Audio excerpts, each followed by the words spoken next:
Laporan itu saya justru tidak tahu menau itu, karena sampai hari ini saya belum mendapat kepastian apakah laporan itu benar adanya atau tidak. Tetapi kalaupun misalkan benar, ya saya tentu sebagai warga negara yang taat hukum, saya pasti akan bersedia untuk dimintai keterangan. Tapi kan ada dasarnya, Mas. Sampai mau mengupload tentang itu ya, Mas ya. Oh iya dong. Nah. Saya meriset itu kan sudah lama, Pak. Nggak mungkin lah saya berani mengatakan itu asli gitu tanpa meriset lebih dulu, nggak mungkin. Itu saya menemui orang, saya mencari data, fakta apa segala macam sudah lama untuk memberanikan diri bahwa mengatakan bahwa itu benar asli gitu. Mas menanggapi kenapa itu baru dilaporkan sekarang, ada pelaporan kepada sampean, padahal kan itu persoalan tentang ijazah itu kan memang sebenarnya udah lama ya, Mas? Iya, itu kan persoalan sudah bertahun-tahun. Kalau misalkan kita mulai rangkai peristiwanya semenjak kasus Bambang Tri itu kan tahun 2016 ya, 2017, 2018 itu kan selalu disuarakan oleh pihak-pihak mereka lah. Dan pada tahun 2022 itu kan cukup memanas pada saat itu karena memasuki masa-masa politik yang cukup panas pada saat itu, dan saya rasa itu juga menjadi motivasi saya untuk ya kita buka saja kebenarannya gitu loh. Saya memberanikan diri untuk memposting itu semata-mata karena ingin agar persoalan ini cepat selesai. Lagi pula Pak Jokowi hari ini kan sudah tidak menjadi presiden, kan nggak bagus juga kita mempersoalkan hal-hal seperti ini gitu loh. Makanya saya sampaikan di Twitter itu, niat saya itu ingin menyudahi polemik ijazah ini, niat saya. Terus itu, Mas, sebenarnya kan tentang ijazah itu kan sudah ada yang publish sebelumnya ya di tahun 2002 ya, dan kenapa sekarang sampai baru dilaporkan? Itu memang sudah terpublikasi baik oleh UGM sendiri yang kemudian dikutip oleh beberapa media. Kalau saya sebut medianya itu yang saya buat jadikan referensi itu seperti CNN, terus Kumparan itu sudah mempublikasi foto itu, ijazah itu dari tahun 2022 itu.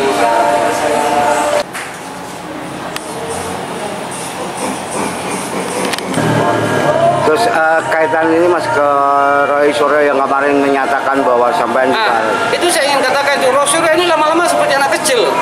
Dia yang diperiksa kok saya yang diminta untuk ditahan itu loh. Ini kan lucu ini. Maksud saya begini, kita fokus saja sekarang sama persoalan kita masing-masing. Dia dilaporkan, saya pun dilaporkan. Saya akan membuktikan tuduhan terhadap saya bahwa saya tidak menyebarkan hoax. Dia juga harus bisa membuktikan loh bahwa dia tidak menyebarkan hoax juga. Karena begini, Pak, kalau kita lihat dari laporan Pak Jokowi itu laporan peristiwa tanggal 26 di salah satu podcast di Jakarta kan. Sementara saya ini memposting itu tanggal 26 Maret ya. Sementara saya ini memposting tanggal 1 April. Gimana ceritanya dia dilaporin tanggal 26 sementara saya posting tanggal 1 April? Itu kan nggak bisa begitu dilihat dengan kacamata seperti itu, Pak. Jadi terus gimana, Mas, yang mau sampai lakukan kalau ke Roy Suryo ini, Mas? Enggak, saya mau bilang Pak Roy Suryo ini sebenarnya tidak bisa dipegang omongannya.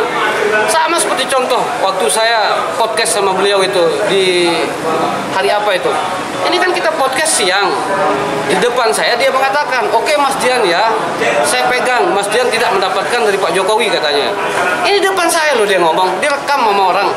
Malamnya dia bilang, "Saya ketemu sama anak yang katanya mengaku dikasih oleh Pak Jokowi." Ini kan omongan apa ini begini, kayak anak kecil. Jadi dia lebih baik fokus sama persoalannya itu, jangan mengkait-kaitkan saya dengan persoalan yang sedang dia hadapi. Saya pertanggungjawabkan perbuatan saya, dia juga harus mempertanggungjawabkan perbuatannya. Persoalan siapa benar siapa salah nanti kita diuji nanti. Akan ada aparat penegak hukum, ada pengadilan ke depan. Terus menghadapi laporan ini gimana Mas? Laporan mana? Laporan kepada sampean ini. Kalau saya nggak akan tanggapi apa-apa sepanjang belum ada permintaan klarifikasi oleh pihak Bareskrim. Nah, saya ingin katakan sekali lagi bahwa saya anggap laporan itu tidak ada sepanjang saya belum diminta keterangan oleh Bareskrim. Tapi apabila saya diminta keterangan sebagai warga negara yang baik dan taat hukum, saya akan hadiri.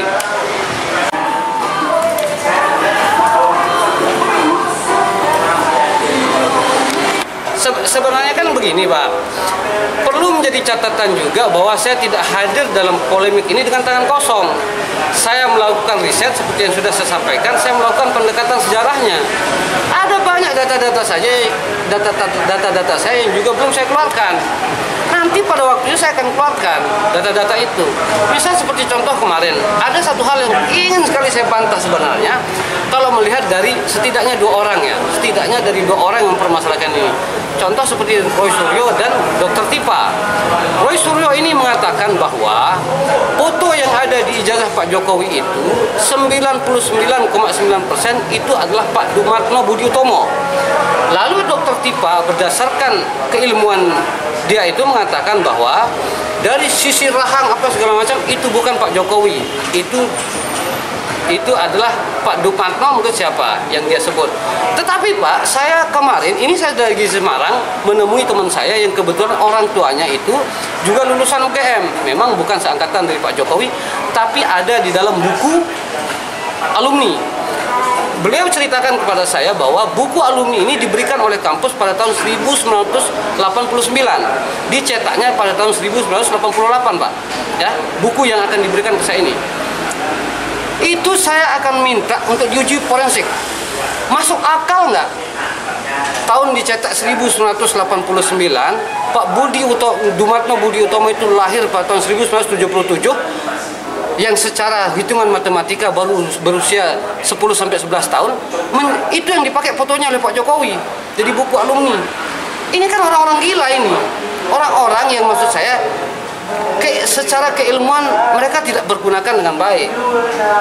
Tidak mampu dipertanggungjawabkan itu. Mau diuji seperti apapun, kalau foto yang dikatakan itu adalah foto Pak Dumatno Budi Utomo, itu pasti gugur. Orang Pak Budi Utomo baru umur 10 tahun pada saat itu. Itu aja saya ingin katakan. Tapi saya ingin jadi catatan juga, Pak Roy Suryo ini orang yang tidak bisa dipegang omongannya.